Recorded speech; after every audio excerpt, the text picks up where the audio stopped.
오늘 말씀의 제목은 나는 그러나 그는입니다. 믿음으로 아벨은, 믿음으로 에녹은, 믿음으로 노아는, 믿음으로 아브라함은. 히브리서 11장은 이렇게 기록되어 있습니다. 여기서 공통된 표현은 믿음으로라는 것입니다. 그렇다면 믿음으로에 담긴 의미는 무엇이겠습니까? 믿음으로 산다는 것은 삶의 주도권을 하나님께 내어 드린다는 것이다. 임을 히브리서 11장 히브리서 기자는 선포하고 있습니다. 그런데 여러분 생각해 봅시다. 내 삶의 주도권을 내어 드린다는 것은 내가 원할 때만, 내가 가능하다고 생각될 때만 내어 드리는 것이 아닙니다. 오히려 그 반대의 상황에 대한 말씀에 초점이 맞춰져 있죠. 내 판단으로는, 내 생각으로는, 나에게 있어서는 내 주도권을 내어드릴 수 없어. 절대로. 근데 그때 내어드릴 수 있느냐는 거죠. 그게 믿음으로에 담겨있는 의미입니다. 그러므로 여러분, 삶의 주도권을 하나님께 내어드리기 위해서는 한 가지 확신이 필요합니다. 꼭 있어야 될 확신이 있다고요. 그게 뭡니까?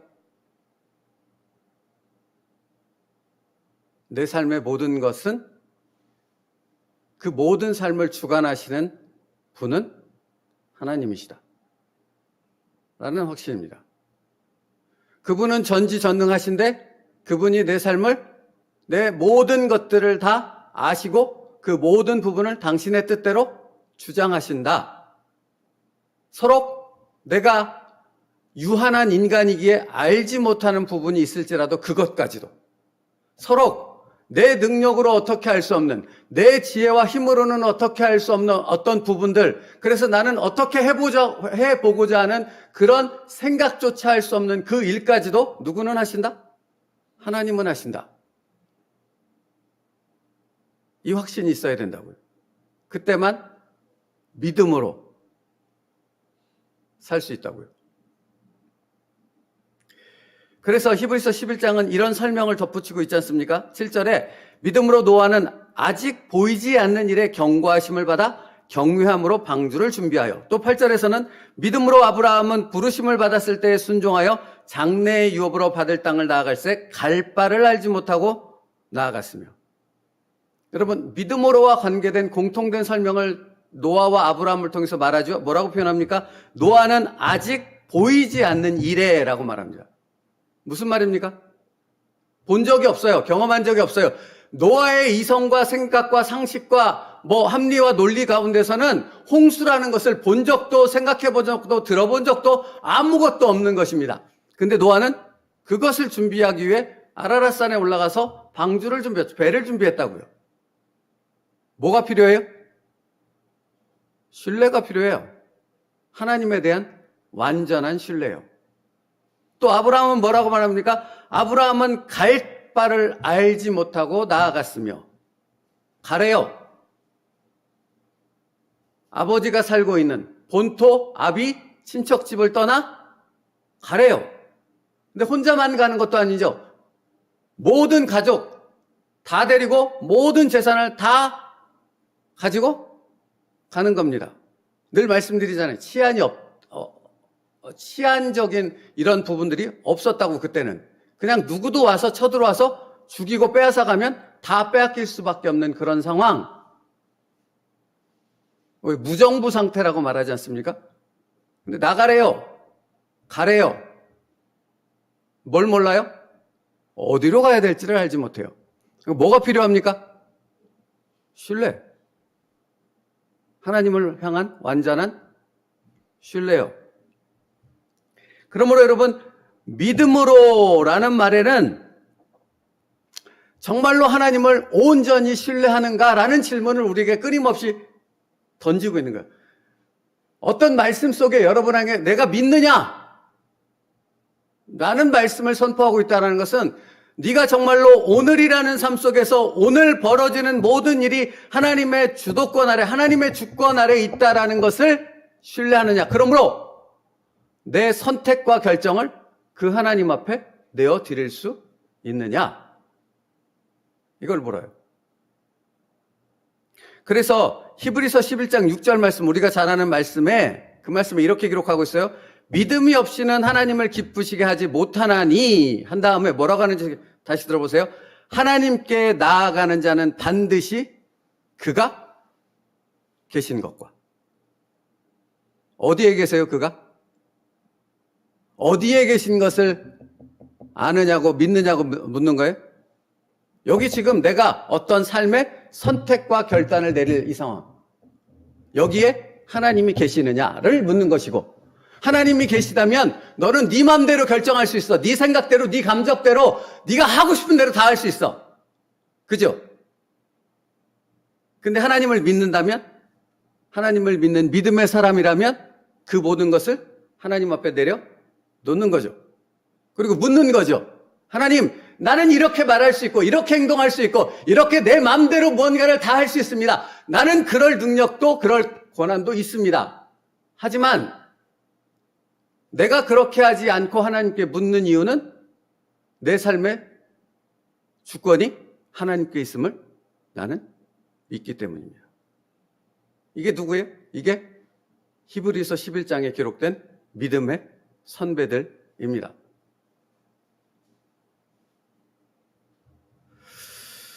그러므로 여러분, 믿음은 어디서 작동해요?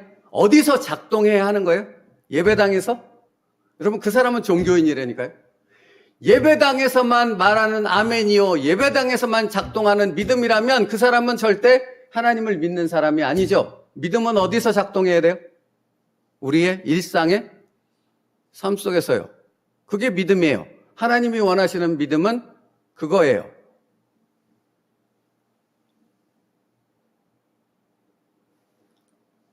그래서 야고보서는 이렇게 말해요. 야고보서에서 야고보 사도는 야고보서 1장 12절에 시험을 참는 자는 복이 있나니 이는 시련을 견디어낸 자가 주께서 자기를 사랑하는 자들에게 약속하신 생명의 면류관을 얻을 것이기 때문이라 라고 말합니다. 여러분, 여기서 말씀이 어떻게 시작해요? 시험을 참는 자는 복이 있나니 생명의 면류관을 받을 것이다 라고 말해요. 여러분, 뭘 견뎌내고 인내하고 참아내고 훈련을 통과해야지만 생명의 면류관, 다시 말하면 구원을 얻습니까? 아니잖아요. 우리는 그렇게 배운 바가 없잖아요. 이미 구원을 받은 자가 뭘 참아내는 거예요? 시험을 참아낸다라는 말이에요. 그러면 구원을 받은 자는 어떻게 시험을 참아낼 수 있습니까? 십자가에서 나를 구원하신 그 하나님의 사랑이라면 내 모든 삶에 그 하나님의 놀라운 사랑을 실현하기 위해서 나의 모든 삶을 전능하신 하나님께서 주권을 가지시고 인도하신다는 것을 나는 신뢰하기 때문입니다. 그러니까 사람이 뭐라고 해도, 상황이 어떻게 흘러가도, 내가 오해를 어떻게 받고 내 생각이 어떻게 판단이 되어 내가 부당한 대우를 받는다고 할지라도 그것이 전혀 문제가 되지 않죠. 여전히 누구는 살아계시니까? 여전히 누가 나의 삶을 주장하고 계시니까? 하나님. 그러니까요. 그게 믿음이라고요. 그게 구원받은 자의 삶이라고요. 그러므로 그 사람에게 어찌 생명의 면류관이 주어지지 않을 수 있겠냐고요. 그러므로 여러분, 믿음으로 산다는 것은 반복되는 이 질문을 받는 것입니다. 이래도 네가 하나님을 신뢰할 수 있느냐? 이 질문이에요. 이래도. 그러니까 다시 말하면 여러분, 어떤 의미에서는 사단이 우리에게 그런 시험을 주고 그런 질문을 던진다라고 말할 수 있지만, 좀 더 근본적으로, 좀 더 포괄적인 의미로 들어가면 사단을 통해서라도 그런 질문을 우리에게 던지시는 분은 누구신가? 하나님이시라는 거예요. 하나님의 주권 아래 있으니까. 그리고 하나님은 그 믿음이 무엇인가를 우리의 삶을 통해서 깨닫게 하는, 제가 계속 성화에 대해서 말하게 되네요. 성화의 삶을, 성화의 의미가 무엇인지를 우리로 알게 하려는 목적이 있기 때문에 그런 거예요. 여러분, 일상의 삶 가운데 무슨 질문이 던져진다고요? 어제도 그랬고 오늘도 그럴 것이고 내일도 그럴 것입니다. 이래도 너는 나를 신뢰할 수 있어? 너의 선택과 결정을 나를 신뢰하기 때문에 너의 모든 삶을 알고 있고 너의 모든 그 삶 가운데서 내가 너의 삶을 나의 은혜로 나의 축복으로 이끌고 있다라는 그 사실을 확신하기에 너의 생각과 모든 것을 내려놓고 내가 기뻐하는 그 선택을 너는 할 수 있고 그것에 순종할 수 있어? 이것을 묻는다고요. 여러분, 세례 요한에게도 동일한 질문을 던지신 거예요, 하나님께서는. 그리고 세례 요한은 이렇게 답한 것입니다. 나는 그러나 그는. 이게 좀 대답이 헷갈리십니까? 이렇게 대답했습니다, 세례 요한은. 그는 흥하여야 하겠고 나는 쇠하여야 하리라. 하나님, 나는 하나님을 신뢰합니다. 내 모든 삶 가운데 일어나는 이 모든 일을 주관하시는 분, 내가 태어나 죽는 모든 것에 이르기까지 이 모든 것을 주장하고 계시는 분은 하나님이십니다. 그러므로 나는 쇠해도 상관없습니다.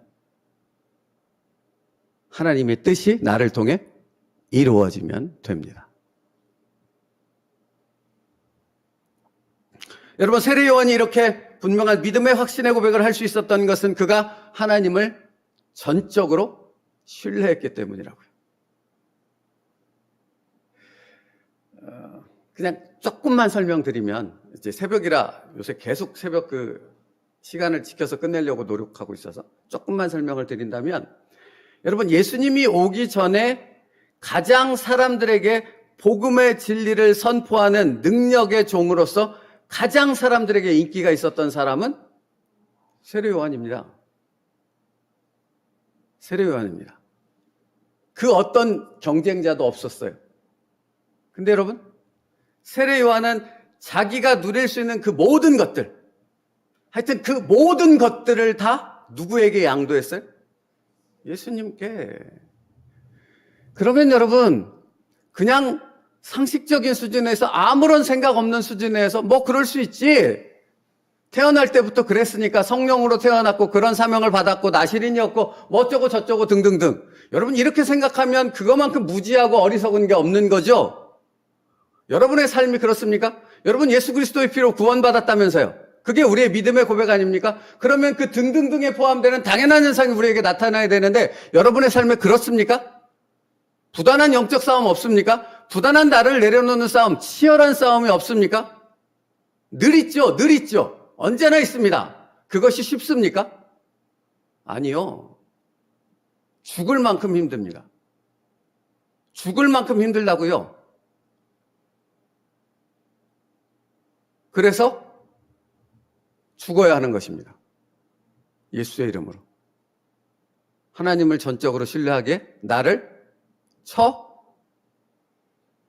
복종시키는 것입니다.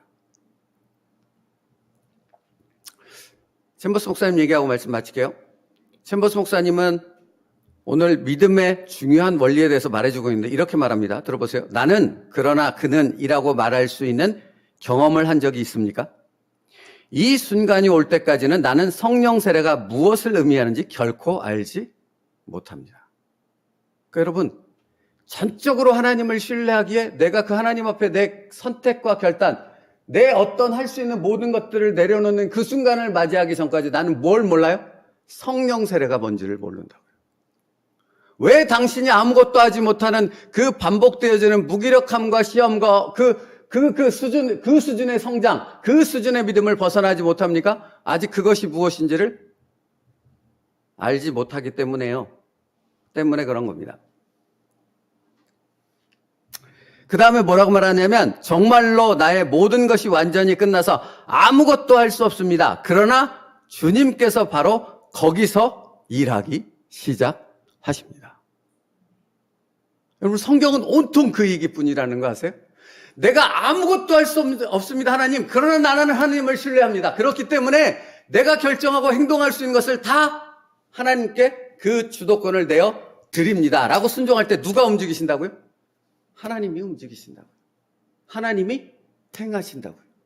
필요하면 우리의 모든 것을 다 들어서라도 하나님이 품에 안으시고 그 품 안에서 모든 것을 이루시는 나의 아버지 되심을 그분은 나의 삶 가운데 보여주실 거라는 겁니다. 그러니 은혜 아닙니까? 그리고 마지막 부분에 이렇게 말해요. 여러분 참 중요한 말씀이에요. 나는 진실로 별것 아니었습니다. 그러나 주님이 내게 오셨습니다. 그리고 놀라운 일이 발생했습니다. 당신이 끝나는 곳, 그러나 주님께서 모든 것을 다 행하시는 곳으로 나아가십시오. 다시 말하면 이런 말입니다. 주님, 나는 모르겠습니다. 나는 어떻게 해야 될지도, 어떻게 결정하고 행동해야 될지도 잘 모르겠습니다. 도대체 이 상황이 어떻게 되는지 분별하지도 못하겠습니다. 그런데 내가 아는 것이 딱 한 가지 있습니다. 예수님이 나를 위해 십자가에서 죽으셨다는 겁니다. 그분을 십자가에 못 박아 죽이신 그 하나님이 여전히 나를 사랑하신다는 겁니다. 그러므로 나는 그 하나님 아버지를 신뢰합니다. 그게 죽는 겁니다. 그리고 내가 죽었을 때 누가 살아서 나의 삶의 모든 것을 이끌고 가세요? 살아계신 하나님께서. 여러분, 그게 히브리서에서 말하는 놀라운 믿음의 세계인 것입니다. 우리는 눈에 보이는 세계를 살아가지만 보이지 않는 세계에 속한 사람들입니다. 그것이 무엇인지를 알려면 내가 정말로 믿음을 따라 내가 죽어야 하는 오늘의 삶을 결단하고 살아갈 때 눈에 보이지 않는 하나님께서 나를 눈에 보이지 않는 세계에 속한 자임을 나타내 보이시는 놀라운 영적인 세계 가운데 살아가는 자가 되게 해 주실 줄 믿습니다. 말씀 마칩니다. 사랑하는 성도 여러분, 이거는 한 번으로 끝나지 않습니다. 어느 한순간에 내가 그것을 감당했고 그것을 통과했다고 거기서 끝나지 않는다고요. 성경을 보면 적어도 분명히 그렇게 말합니다. 우리의 삶은 아까 성화라는 단어를 말씀드렸던 것처럼 그런 삶의 연속입니다. 근데 그런 삶의 연속인데 그런 것을 말씀하시는 그 하나님의 수준이 점점 더 높아진다라는 것입니다. 아브라함의 경우가 그렇지 않습니까? 결국은 누구를 바치라고 해요? 그런 겁니다. 아브라함의 자신의 생명보다도 더 귀하게 여겼던 아들 이삭 아닙니까? 사랑하는 성도 여러분, 그때 하나님이 일하시지 않습니까? 그죠? 하나님을 전적으로 아브라함이 신뢰했을 때 그때 하나님은 당신을 드러내시는데 여호와 이레의 하나님을 드러내셨지 않습니까? 우리에게도 동일하게 역사하실 그 하나님을 찬양합니다. 그 하나님을 신뢰하며 당신의 모든 것을 하나님 앞에 내려놓는 믿음의 결단이 있기를 주님의 이름으로 축복합니다. 기도하겠습니다. 살아계신 하나님, 오늘도 주님 앞에서 믿음으로 살아가게 하여 주시옵소서. 여기에는 전적으로 하나님을 모든 상황 속에서 전능하신 그 하나님을 신뢰하는 그 확신 가운데 있어야 함을 말씀을 통해 깨달았사오니 오늘도 그 신실하신 하나님을 신뢰하며 나의 모든 선택과 결단을 하나님 앞에 내어 놓게 하여 주시옵소서. 그리고 내가 죽음을 통해 하나님이 일하시는 놀라운 하나님의 역사를 보게 하여 주시옵소서. 예수님의 이름으로 기도 올리옵나이다. 아멘. 우리